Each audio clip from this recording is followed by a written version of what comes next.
जय श्री कृष्ण। सुखमय संडे सत्संग में सभी का हार्दिक अभिनंदन है। श्री गुरुदेव श्री कृष्ण को याद करते हुए शुरू करते हैं आज का सत्संग। हमारे जीवन का लक्ष्य क्या है?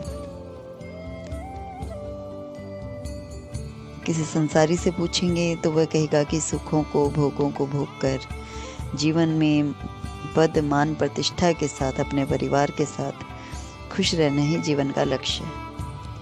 लेकिन अगर एक सत्संगी से, एक भक्त से पूछा जाए तो वे कहेंगे कि परमात्मा की प्राप्ति उनका लक्ष्य। तो इसी से रिलेटेड एक प्रसंग याद आया। एक नौजवान को सड़क पर चलते समय 1 रुपए का सिक्का मिला। चूंकि उसे पता नहीं था कि वह सिक्का किसका है, उसने उसे रख लिया। सिक्का मिलने के बाद वह युवक कितना खुश हुआ कि जब भी वो सड़क पर चलता वो देखता हुआ चलता कि शायद कोई सिक्का मिल जाए। धीरे धीरे उसकी आयु बढ़ती गई, परंतु सड़कों पर सिक्का ढूंढने की आदत उसकी नहीं छूटी। वृद्धावस्था आने पर एक दिन उसने वो सारे सिक्के निकाले जो उसे जीवन भर सड़कों पर पड़े हुए मिले। वह पूरी राशि लगभग 50 रुपए के बराबर थी। जब उसने यह बात अपने बच्चों को बताई तो उसकी बेटी ने कहा कि आपने अपना पूरा जीवन नीचे देखने में बिता दिया, केवल 50 रुपए कमाए, लेकिन इस दौरान आपने हजारों खूबसूरत सूर्योदय, सूर्यास्त, सैकड़ों आकर्षक इंद्रधनुष, मनमोहक पेड़ पौधे, सुंदर नीला आकाश, पास से गुजरने वालों की मुस्कानें गंवा दी। आपने वाकई जीवन को उसकी संपूर्ण सुंदरता से अनुभव नहीं करा। हम में से कितने ही लोग ऐसे हैं, ऐसी स्थिति में हैं। हो सकता है हम सड़क पर पड़े हुए पैसे ना ढूंढते फिरते हों, लेकिन क्या ये सच नहीं कि हम धन कमाने या संपत्ति एकत्रित करने में इतने व्यस्त हो गए हैं कि जीवन के बहुत सारे पहलुओं की उपेक्षा कर देते हैं। इससे न केवल हम प्रकृति की सुंदरता, दूसरों के साथ अपने रिश्ते, रिश्तों की मिठास और बहुत सारी चीज़ें, बहुत सारा ऐसा खजाना जो आध्यात्मिक संपत्ति में उपलब्ध है, वह हम खो बैठते हैं।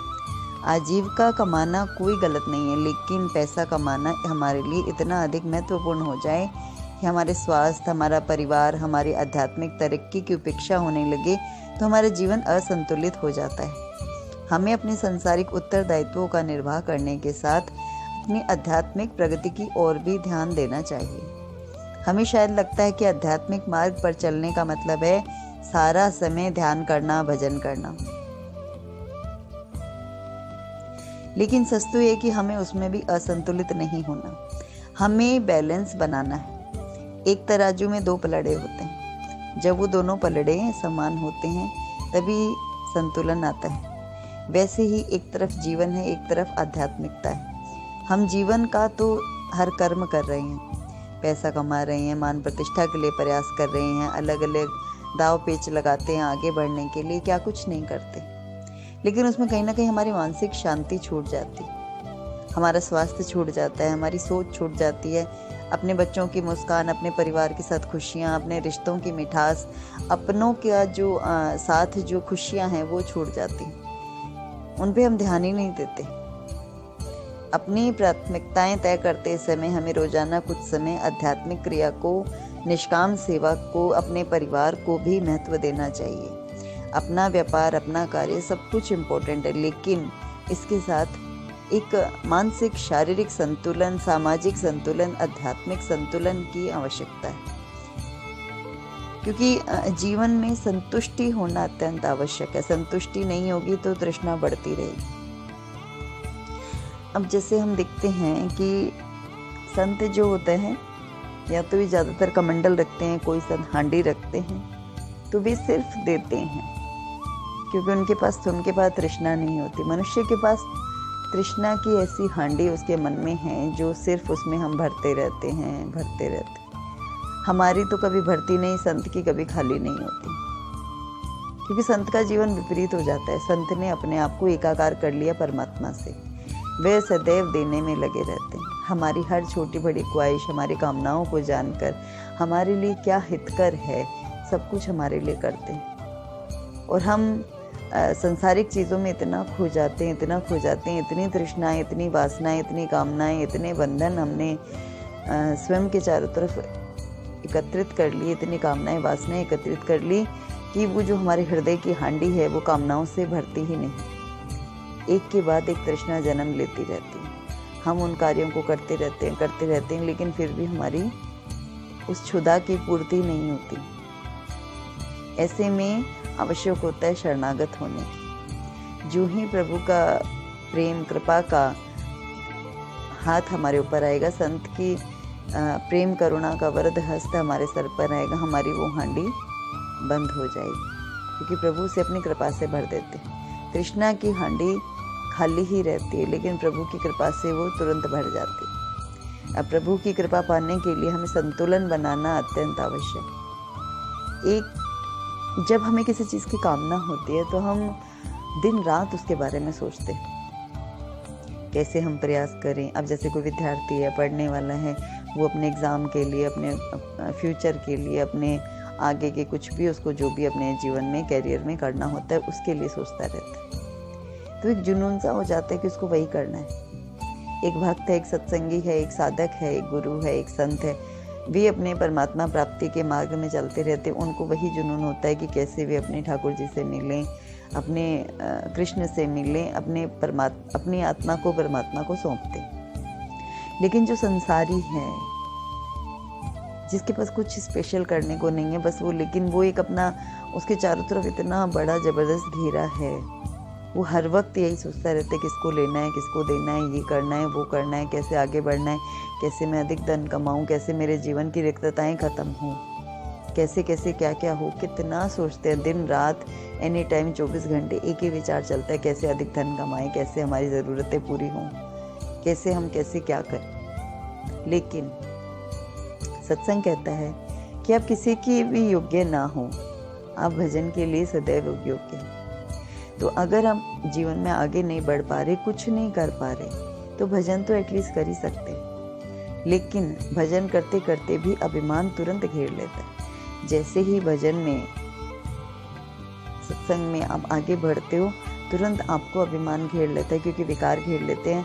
बात बात पर भगवान दिखते हैं कि ठोक बजा कर देखते हैं। हम एक मिट्टी का घड़ा खरीदते हैं, वो भी हम कितनी बार चेक करते हैं। वैसे ही भगवान भी अपने साधक को, अपने भक्त को, अपने प्रेमी को चेक करते हैं। तो तरह तरह की प्रतिकूलताएं भेजते हैं, वो हमें चेक करते हैं कि हम ठोस हैं कि नहीं हैं, हमें प्रभु पर विश्वास है कि नहीं।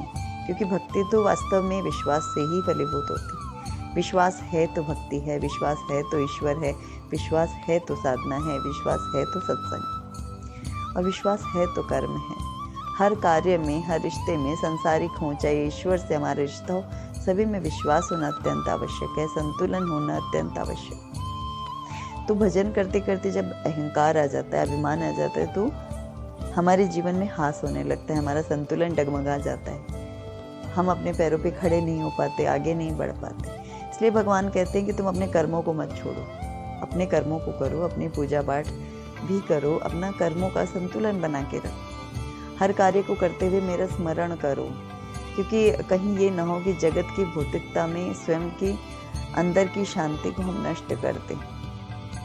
कभी कभी मन में बहुत अशांति आ जाती, फिर हम पागलपन की जैसे हम सारे टाइम कभी सत्संग सुनते हैं, कभी सत्संग भजन में हाजिरी लगाना प्रारंभ कर देते हैं, एकदम हम अपने कर्तव्यों से विमुख हो जाते हैं। पर हमारा अपने पति का पत्नी के प्रति, पत्नी का पति के प्रति, अपने परिवार के प्रति, अपने घर के प्रति, अपने रिश्तेदारों, अपने मित्रों, सबके साथ हमें समय देना या सबके साथ रहना भी नितांत आवश्यक। उन सबके भीतर बैठे परमात्मा को अनुभव करना, अपनी संतान की मुस्कान को देखना, उनके साथ भी समय व्यतीत करना, सभी चीज़ों में, अपनी पूजा में, अपनी आराधना में, अपने तीर्थों में, अपने हर कार्य में एक संतुलन की आवश्यकता है।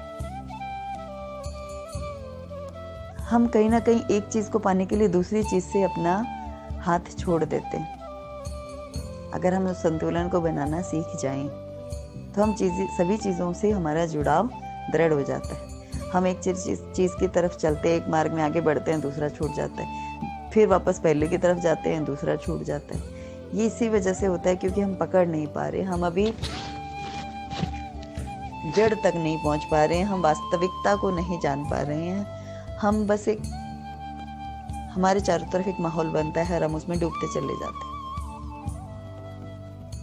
इसलिए अपने आप को जानना अत्यंत आवश्यक है। हम अपना डेली रूटीन करें, सुबह जल्दी उठें और अपना पूरा कार्य करें, फिर अपने परिवार के साथ समय व्यतीत करें, हंसी मजाक करें, उनके साथ भी रहें। साथ ही अपने मन के सुकून के लिए प्रभु का नाम जप करें, मेडिटेशन करें, भजन गाएं, कीर्तन करें, जो भी हमें पसंद हो। सभी चीज़ों का एक संतुलन बना रहता है, उससे प्रभु भी प्रसन्न रहते हैं और परिवार भी प्रसन्न रहता है। तो इसलिए स्वयं की प्रसन्नता, परिवार की प्रसन्नता, प्रभु की प्रसन्नता, तीनों चीज़ों को ध्यान में रखकर हमें अपने जीवन में संतुलन बनाकर रखना चाहिए। और इसी संतुलन में ही सत्संग है, इसी संतुलन में ही शाम समाहित है। जय श्री कृष्ण।